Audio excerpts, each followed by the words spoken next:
والله يدعو إلى دار السلام ويهدي من يشاء إلى صراط مستقيم.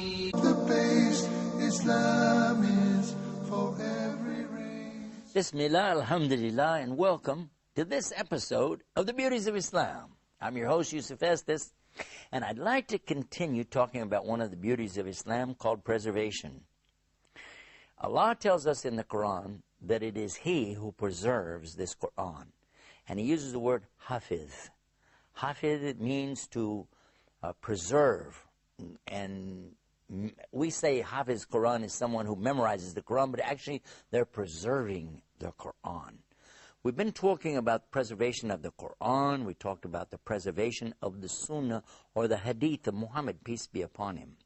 Now we'd like to discuss another type of preservation, and that is the teachings of the scholars of Islam who came after Muhammad, who understood his teachings and passed it on to their generations and subsequent generations after them. But as always, we begin by saying, Bismillah, in the name of Allah. One of the early groups are called the companions or Sahabi. These are people who knew Muhammad personally. They had met him.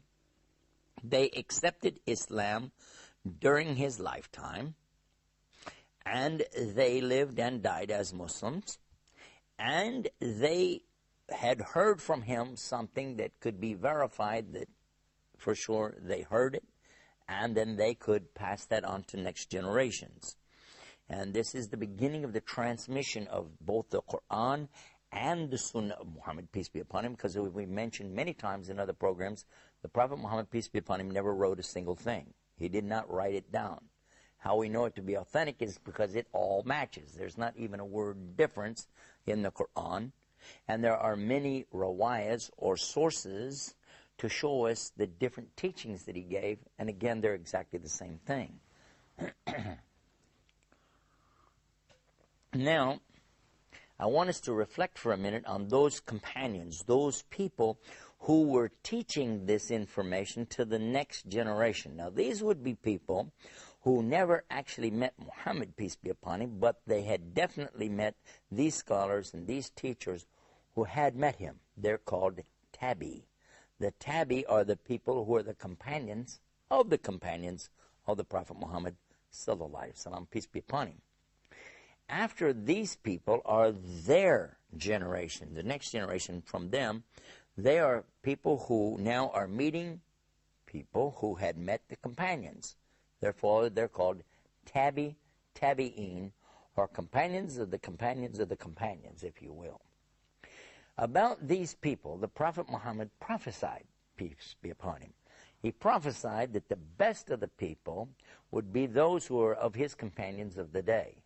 The next, the best, reliable, would be those who came after them. Now, again, is the tabi. Then after them would be the tabi'in.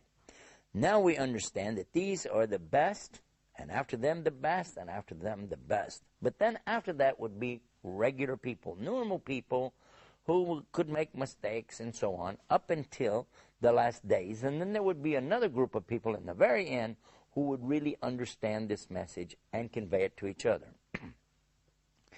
And it's even mentioned in the big speech, the famous speech called the Khutbah al-Wada of the Prophet Muhammad, peace be upon him, when all of the companions had gathered together on Arafat, and he delivered this famous sermon called the farewell sermon.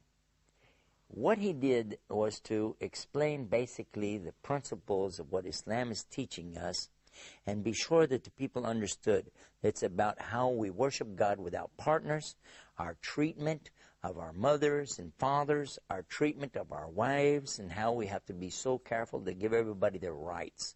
He talked also, though, about something that is kind of amazing when you think about it. He talked about races of people and mentioned that no race of people would have any advantage over another race, and not according to Islam. Regardless of your skin color or your ethnicity or the country that you come from, in the sight of Allah, You're all the same. Now, this was 1,400 years before we start talking about segregation, separation between the black people, white people, looking down upon somebody, maybe they're from the Orient as opposed to somebody who's Arab and so on. So this teaching is, I think, amazing. And then look what he says at the end of this teaching, though. He said, it is hoped that those that hear it today will convey it to those who are not here today. And those who hear it at the end will understand it better than those who are here today. That's an amazing statement when you consider what he's talking about. Because he's saying that the people in front of him right there need to get out and share this message with the people who are not there, but the people who hear it at the end are going to understand it even better than the people there. Well, today, it is amazing when you think about it. We today have, of course, we have the whole Quran. That was preserved even at his time. Many people memorized it. But we have it in written form, which they didn't have at the time of Muhammad. It wasn't completely written down as it was at the time of his death. Now, there's a lot about this. So what I want to do is take a break here, give you a chance to think about what I'm talking about. Maybe you'd like to get a pencil and paper, make some notes, make note of our website. All that's coming up. So stay right there. Don't leave. We're going to be right back with more of the Beauties of Islam. Islam is keeping up the pace. Islam is for every race. Brothers and sisters, to increase your iman. خيركم من تعلم القرآن وعلمه ورتل القرآن ترتيلا. Learning how to recite the Quran properly, learning the meaning of what we recite, concluding the ahkam from the verses which we recite, trying to implement what we learn in our daily life. We'll listen to the participants and the guests. We'll take your phone calls. We're going to recite live. We'll listen to your recitation and we'll correct it according to the rules and regulations which we'll state in each episode. Now, your dream will come true.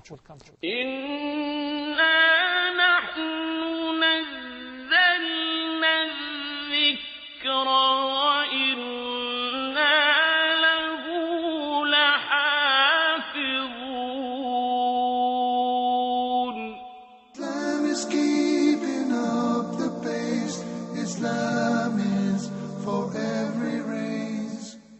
Bismillah, alhamdulillah, we're back and you're watching the Beauties of Islam. And just when we went to break, I was talking about how the Quran is preserved, how the hadiths are preserved, and how the teachings of the scholars are preserved.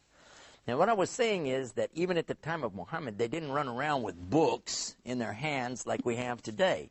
The Quran was not compiled in book form like you see this. It was all written down, by the way, on such things as scrolls and animal hides, palm leaves, things like this.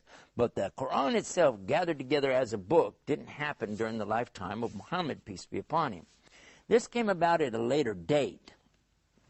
And yet, even then, it was not considered to be right until they would check it against the memories of so many of these companions who had totally memorized the Quran. And of course, they all agreed exactly point for point, dot for dot, how it is because they had all memorized it. It wasn't something they had to worry about making up later. In fact, it's been said many times, if out of all of the books on earth, that we had lost all of the books on earth, that the Quran is the only book on earth that we could bring back exactly as it was, word for word, letter for letter, and dot for dot, because of the preservation in the memories of so many different people around the planet. Bismillah.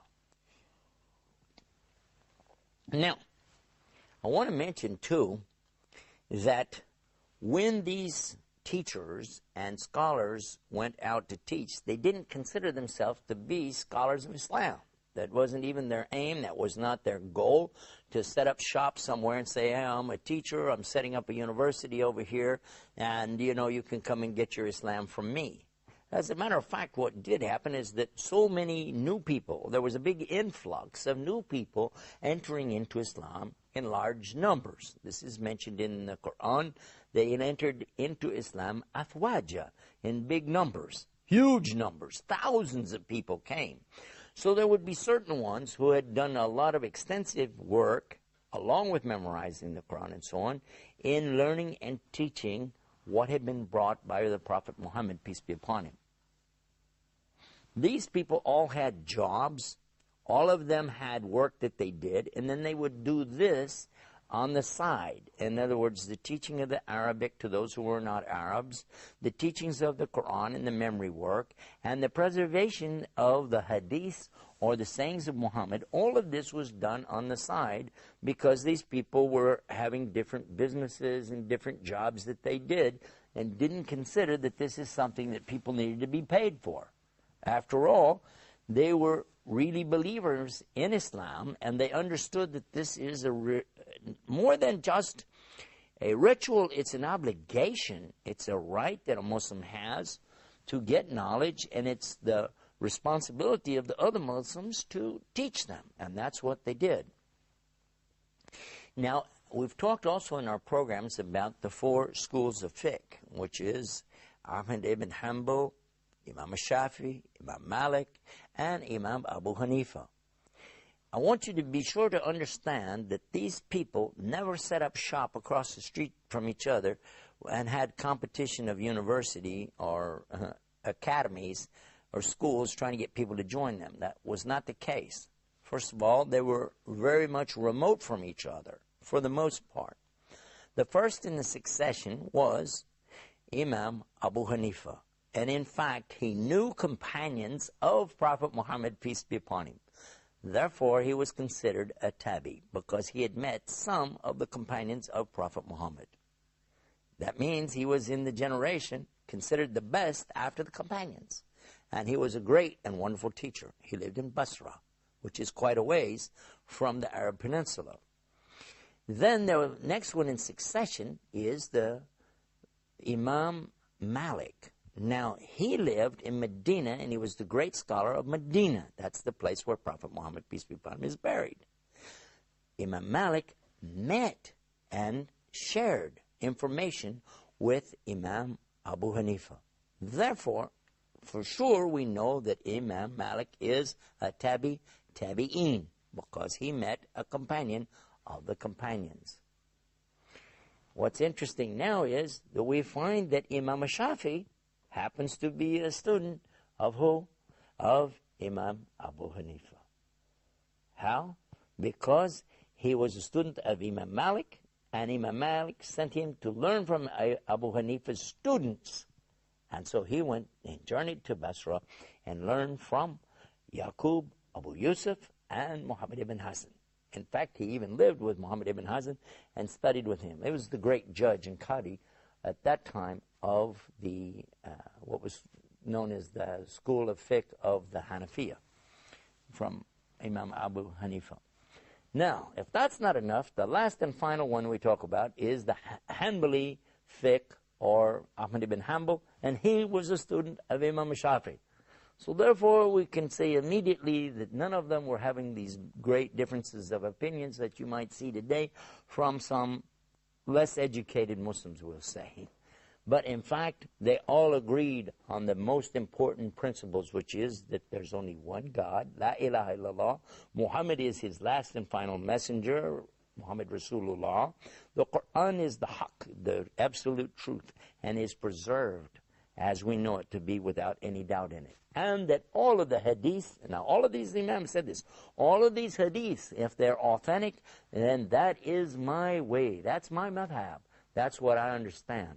So please, if you know any Muslims have a problem with this, talk to them about this. Let them see this program by going to our website. It's called beautiesofislam.com, and you'll find replays of these programs and others right there, and get more information about the beauties of Islam. Oh, we've run out of time. We must go now, but go check out our website and come back here for more Beauties of Islam. Till next time, Assalamu alaikum. Islam is peace.